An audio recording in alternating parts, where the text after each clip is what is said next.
Hey guys, buckle up for another episode of podcast on Sacred Grove, where we take in-depth conversation over Sacred Grove in different parts of India. In last episode, we discussed about the groves of North India. Today in this episode, Digvijay Sheel is with us to have a conversation on sacred groves in Northeast. Currently, he is pursuing MArch in Landscape Architecture from LS Raheja College of Architecture. Digvijay, welcome to this podcast. Thank you, Hina, for this warm welcome. So without wasting much time, Digvijay, let's start this session. Digvijay, tell us what are the major differences between the sacred groves in Northeast and other parts of India? Hina, it will be great to start with this question. First of all, native forest groves, religious and cultural practices, social tradition and taboos that incorporate spiritual and ecological values in Northeast are tremendously diverse than any part of India. In Northeast, diverse ecosystem as riverine, hill and plateau with dense forest, revealing numerous varieties of flora and fauna, with showcasing rich natural resources. These groves majorly conserved by the indigenous people and local communities. These groves are giving a sense of portal which is very contrast in nature comparing with surrounding areas, and also increase the curiosity to know more about these groves. As you know, lordpnet trees, shrubs or plants are inherently connected to the rituals and auspicious activities. For example, bamboo in Garya Puja, cactus in Shitla Mata Puja and banana tree in Durga Puja are very common. Also along with it, the other trees like banyan trees, people tree, dhoop tea, oak trees are also been associated with these sacred groves. So the landscape features make the grove of this region very unique. So adding to it, are the sacred groves connected particularly to any god or goddesses? Yes, Hina. These sacred groves are particularly connected to these gods and goddesses. For instance, Mawphlong sacred grove dedicated to the god Ubasa, Unkoti sacred grove dedicated to Lord Shiva, and Chavipura sacred grove dedicated to Devi Durga. Oh, so what are the classification of the sacred groves? Hina, as per my understanding, I can say sacred groves can be classified on outcome of religious belief, traditional values, inter-community approaches, and taboos and social culture practices. Sacred groves in Northeast offer refuge corridor for threatened and endemic flora and fauna, which are protected by the native people. Chavimura and Unkoti sacred groves are natural resources of livelihood, where people believing that they maintaining a good bonding with nature through the natural resource dependent livelihood. In other way, groups like Mawphlong considered as an abode of Gram Devta, where use of natural resources are strictly prohibited. These groups are rooted with their own folktales, religious belief and sociocultural practices to be considered as a sacred entity. That gives us the insight of various sacred groves. Well, how these sacred groves are unique?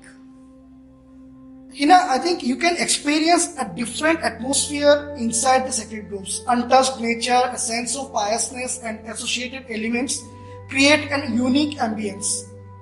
These sacred groves are refuge of rare fauna species.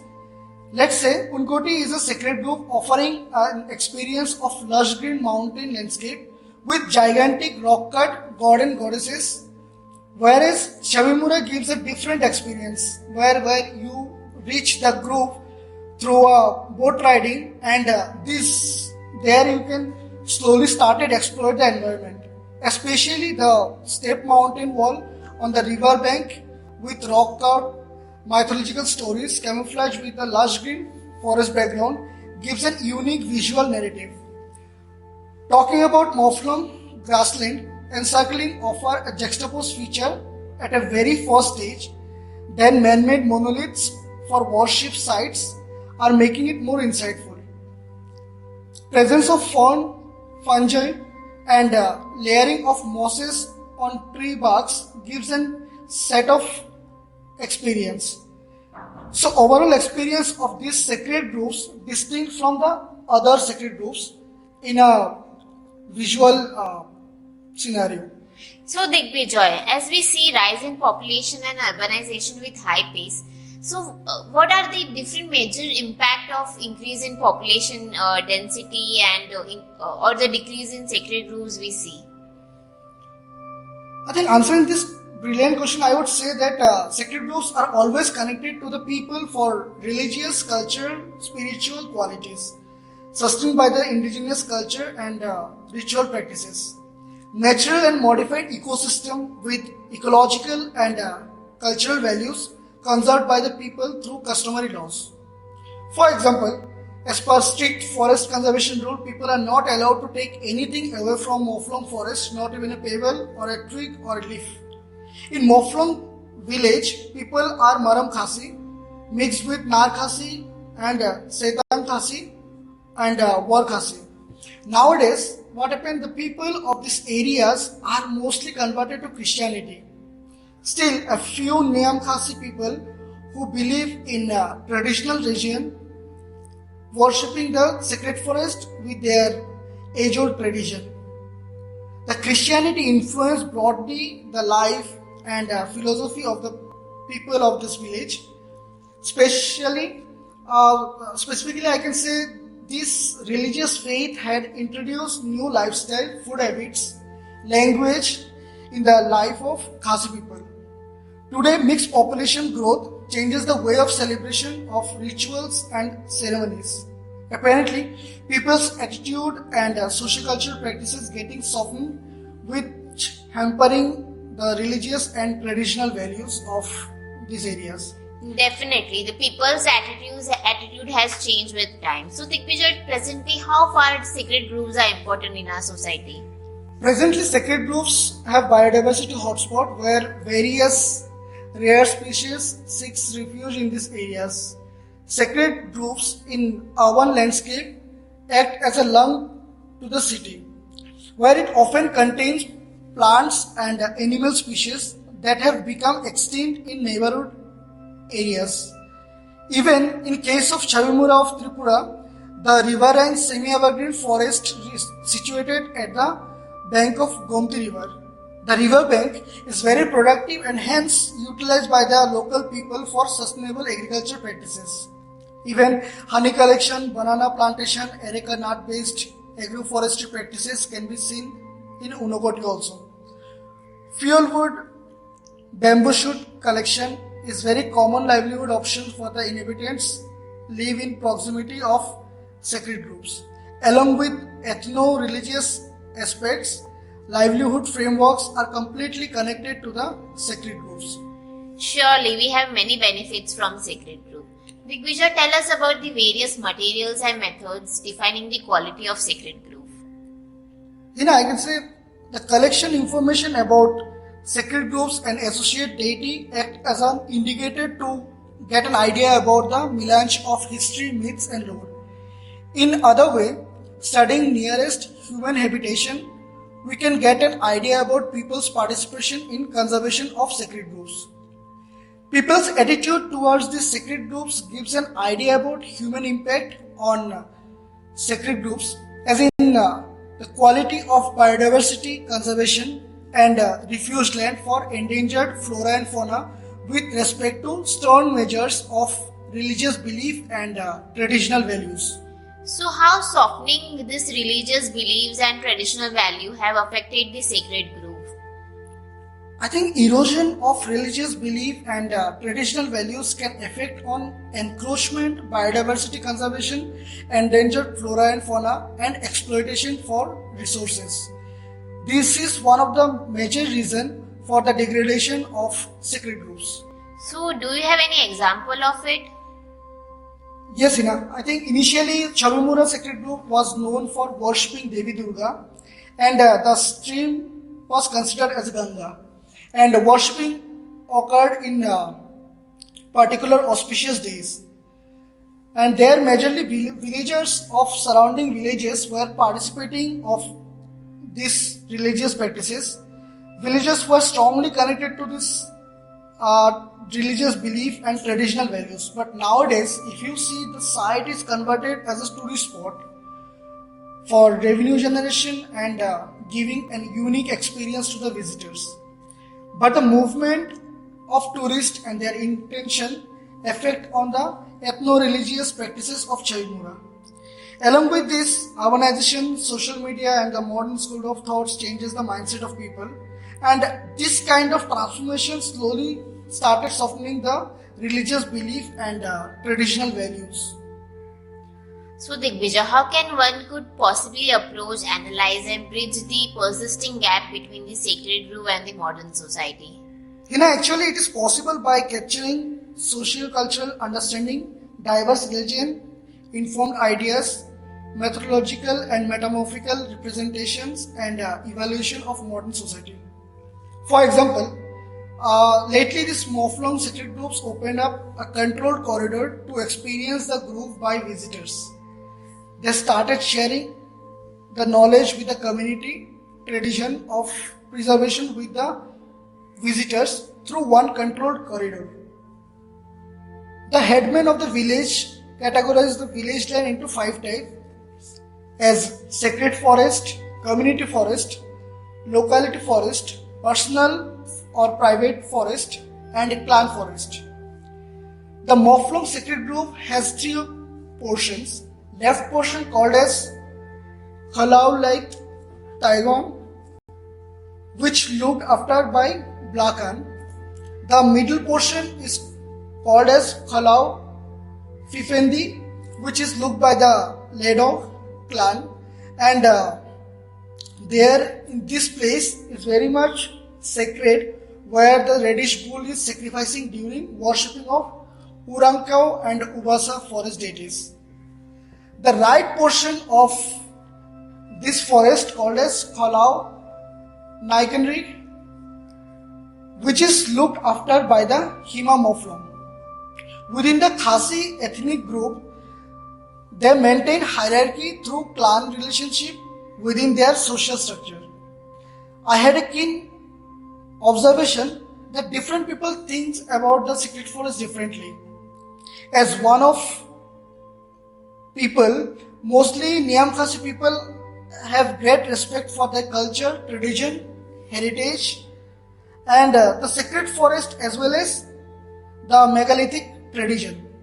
On the other side, another group of people who become Christian Khasi, their religious affiliations never allow them to participate in traditional customs and ritual ceremonies.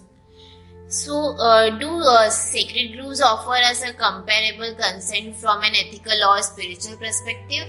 Yes, I think through a systematic engagement with ethical, moral dimensions of these framing processes, sacred groves generate a new insight. On the other hand, there is a need to further investigate how sacred groves as multifaceted social institution link with access and control over resources and processes of religious revitalism.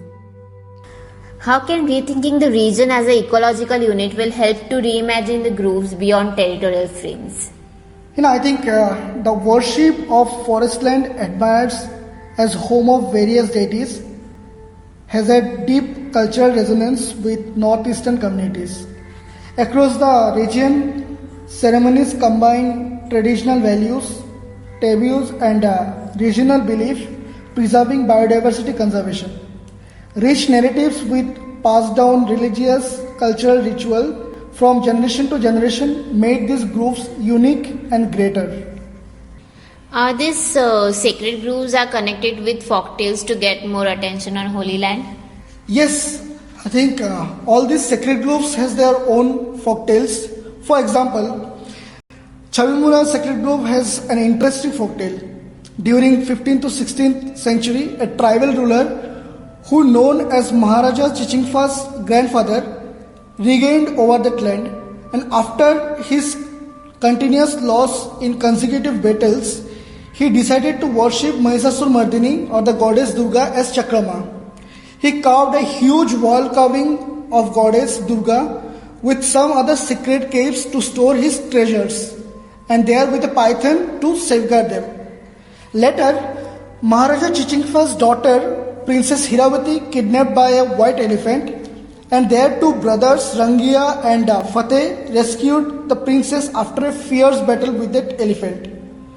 Pleased by their valiant action, the king married the princess to Fateh and told them about the treasure of his grandfather inside those caves, but repeatedly told them to return by evening because it is a belief that after sunset, on visiting these caves, one may incur the wrath of goddess Chakrama.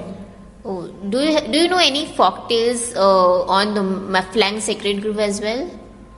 Yeah, I think the folktales of Moflang Sacred Grove describe as in Moflang village there are 5 localities, and this place belonged to original 12 clans, where Black Ants was the first inhabitants come from Jayantia Hill, Meghalaya.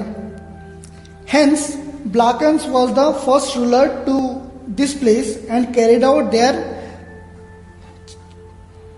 chieftainship till the Moflok Simsim War. At this time, the same, which means the king and his administration, had been chosen a lady, and her name was Kuma Noksai. So Kuma Noksai was selected for her powerful administrative quality to protect their land from other Sims of Meghalaya. And during her leadership, she feared of Simp of Shillong. And with the permission of Almighty God, she had planted 3 saplings at the place of Fifindi, which is known as the most sacred place in Moflong, to testify God's wish to protect the land. So after 3 years, those saplings were sprouted well and become trees. When the Almighty God fulfilled her wishes, she started to worship at the place of Fifindi and sacrifice the bull to save their lives, as well as to protect from any kind of natural calamities. As the lady performed rituals, therefore she became the Lengdo, or you can say the priest of that place. Later, she transferred the throne to her grandson. Furthermore, the Lengdo clan got the administrative power to rule over the Moflong Hima kingdom. And since then, Moflong is ruled by the Lendowship. You must also be having story associated with Ankoti sacred grove. Yeah, by the way, Vankoti also have a local folktale, and this one is more of local Tripuri legend and more prevalent among the local people of Tripura. Unkuti is also known as Subrai Kwang. King Jajarufa, also known as Hamtarfa, was the first king of the kingdom of Tripura. The people of Tripura were worship of Lord Shiva and who lives in Kailash in the snowy Himalayas. So according to Tripuri legend, Subrai or Shiva is the dynastic god or creator of the universe. So King Hamtarfa wanted to bring Lord Shiva to his kingdom. He went to Himalaya for penance and prayed to Lord Shiva. God was pleased with him and asked him what he desired. So to this, Hamtarfa placed Shiva to come to his kingdom. Lord Shiva told him to go back to his kingdom and pray to all other gods and goddesses. Shiva also advised the king to make statues of gods, and then gods and goddesses will reside in Tripura. King Hamtarfa returned and prayed to all the gods and goddesses, and there he made their statues, and thus the deities come to reside in his kingdom. But only when he prayed to goddess Ganga, she told the king that she will not able to come down to Tripura, because if she did, so then rest of India would dry up. So she sent river Gomti to Tripura instead. The king didn't construct the image of Ganga, and so he was left with one less than 1 crore statue. These myths have been popularized by Rajmala, which is known as the Chronicle of Kings of Tripura.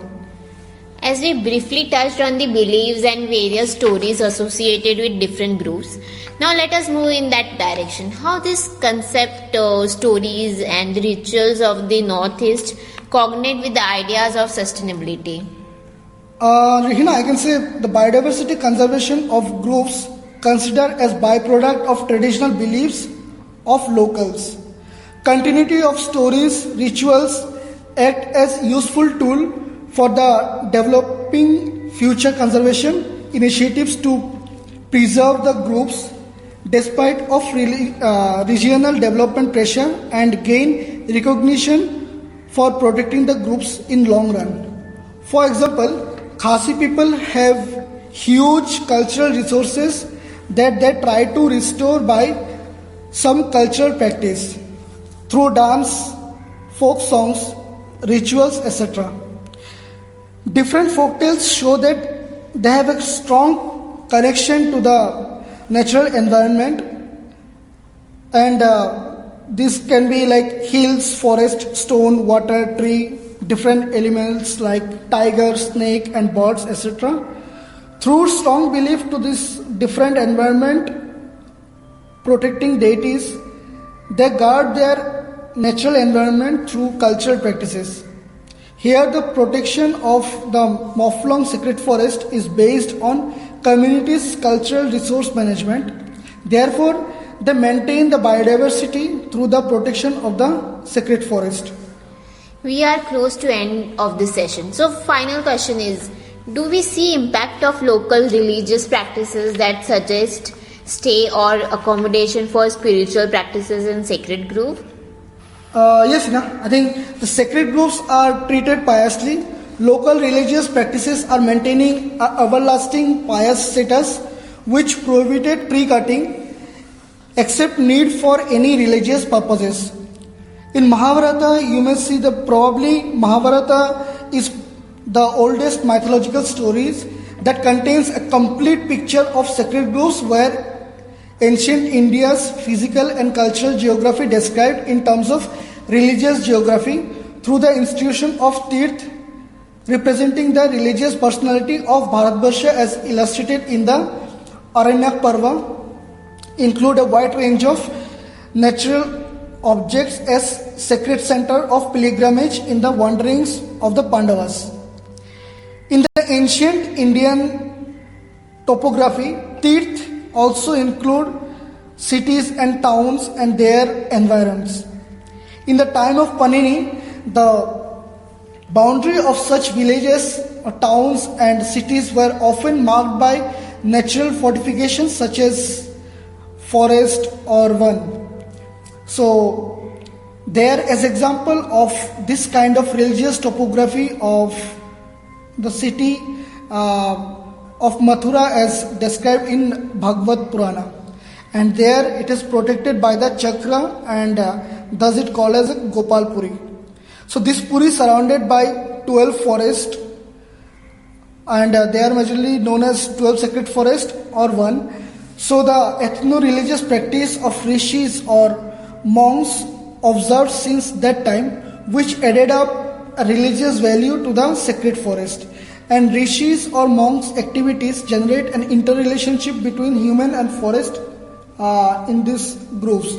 In Ramayana also we observe different forests or one as per usage like Shivan, Tapovan, Mahavan.